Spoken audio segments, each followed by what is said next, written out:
Over the course of time, I've had probably the shortest amount of computers anybody could think of. I've never really been the guy who was blessed enough to have, the opportunity to have a lot of laptops in the past, but in the recent years, I've been using technology, I've been using laptops, computers, and all that stuff. I've been creating a lot of videos for the channel for you guys. And despite me loving tech so much, I kind of find myself in a position where I don't necessarily see that much the hype anymore in products. I kind of don't see why people are so excited about stuff anymore. Now, that being said, I hope by now I have your attention. What I'm trying to say is, today I'm going to talk about more specifically the M2 Pro MacBook Pro. I've been using this computer pretty much on an everyday basis. I've been pretty much going through all of the things that you could possibly think. So that would be internet surfing, video editing, Photoshop, you name it. Honestly, I've been kind of going through everything. And I want to say that despite this machine being absolutely fantastic, it is great. It looks fantastic. It feels amazing. It's super premium. It's so high quality, and the performance is absolutely outstanding, but at the same time it pretty much is really boring. Now, that being said, what I mean by boring is the M2 Pro in this machine is fantastic. It's a great chip, it performs really well, it has some very, very outstanding numbers, but at the end of the day, I can't stop thinking about how this M2 Pro is kind of overkill for pretty much 95% of the population. Now, that being said, by all means, this machine is great. It has a beautiful display. It has a lot of the things that we are already kind of getting pretty familiar, as I'm getting text messages because I am Mr. Worldwide. I'm going to close that. It is very good. It's super performant and all of that stuff. But I want to say that for the most part, the M2 Pro is not what you would expect. A lot of the times, people find themselves buying machines and upgrading to new, better specs, new, better chips, more specifically, and a lot of times you don't even need that upgrade. You don't even need that much more performance, because for the most part the machine that you already have is doing great. It is specifically the case with Apple and their chips in the past couple of months/years. The M chip and the Apple Silicon that's been implemented to their machines in the last couple of years has just been phenomenal. Like, overall phenomenal. The performance numbers have been just fantastic. And I think for the most part, you'll get by just fine. Now, to prove this point, the best example is actually myself. I use my machinery, I use my computer most of the time, actually every day. I'm not gonna lie, I use it every single day. I use it to create videos, I use it to edit videos, to edit photos, I use it for email, everything, and all of that stuff that pretty much fits in that category. I'm a content creator, I do these videos for you guys on YouTube, and I also have some side hustles, some freelancing stuff on the side.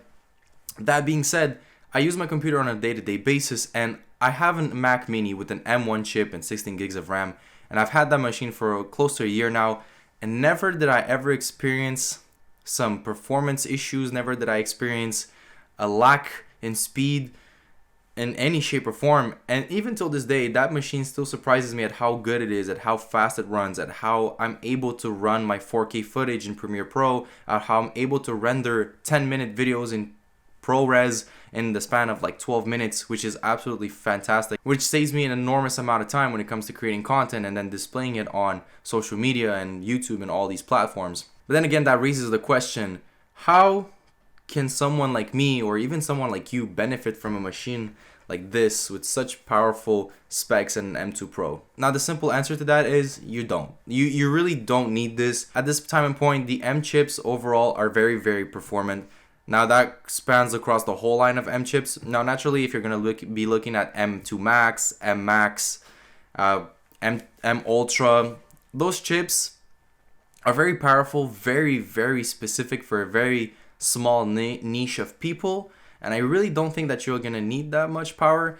Depends on what you do. If you're doing some very, very heavy duty video content, 8K footage, all that stuff, you might need those chips. But for the most part, any person that's looking to be doing some casual web surfing, just doing your everyday task, whether that's scrolling through emails and just working on the occasional video, working on the occasional project, any machine with an M1 chip or even M2 chip will get you by just fine. And I think for the most part, this M2 Pro MacBook Pro is really overkill for a lot of people. Obviously, for me as a content creator, I love this. It has 120 hertz refresh rate. It also has decent battery life. It's beautiful. It's really nice, compact. It's super performant. It has ports, which is fantastic. This is something that us content creators, we just absolutely love.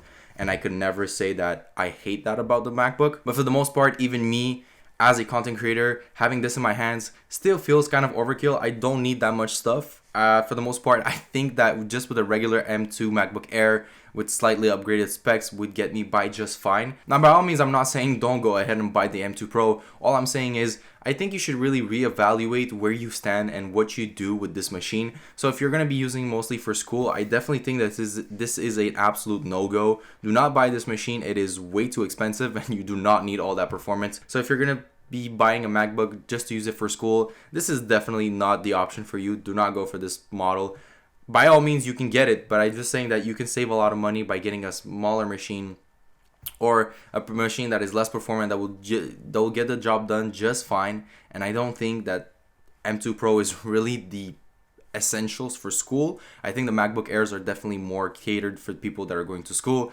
Now, by all means, I think this machine is, again, one of the few machines that most people should stay away from, as it is very expensive and it comes with a lot of performance that you don't need. You just don't need for the most part. Like I said, I have an M1 Mac Mini that still tanks through literally everything I put it through, and it's been amazing. It just does the job just fine, and I don't see why you would upgrade. Now, for the most part, like I said, I do love the computer. I think it's great, but it's definitely not for everyone. Now, this kind of leads me to another point. I think this is the best time and point for you to buy the M1 Pro MacBook Pros, as they are currently on sale. I've been looking through the web a little bit, and I've kind of found some. I found some refurbished ones on Apple that go for less than $2,000. I found some on Best Buy that are also going for around $2,000 and sometimes even lower than that. So this would be a perfect time for you guys if you're looking for this exact specific body, this design. You can get it with the M1 Pro, which is also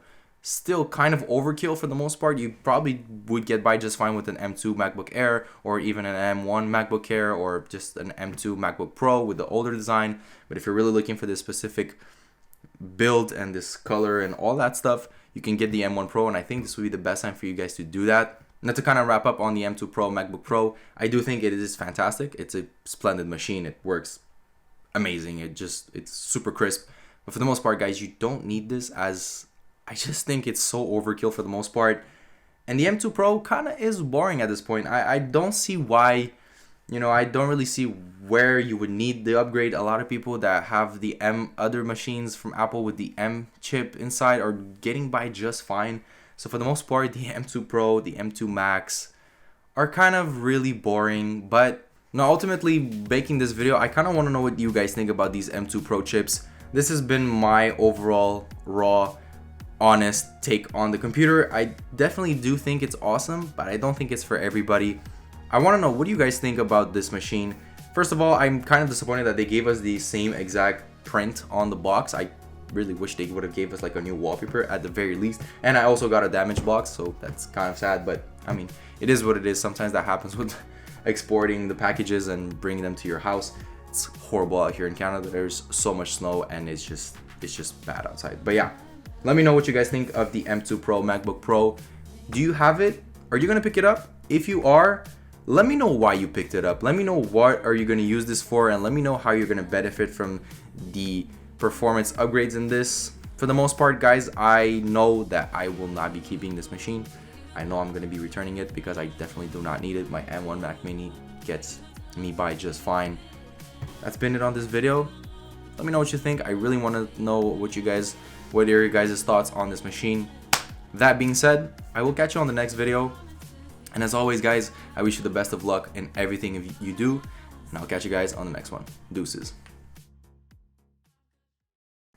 If you're still watching and if you are at this time point of the video, I definitely recommend getting the silver colorway. It is really nice. It looks absolutely beautiful. It's super timeless, super clean.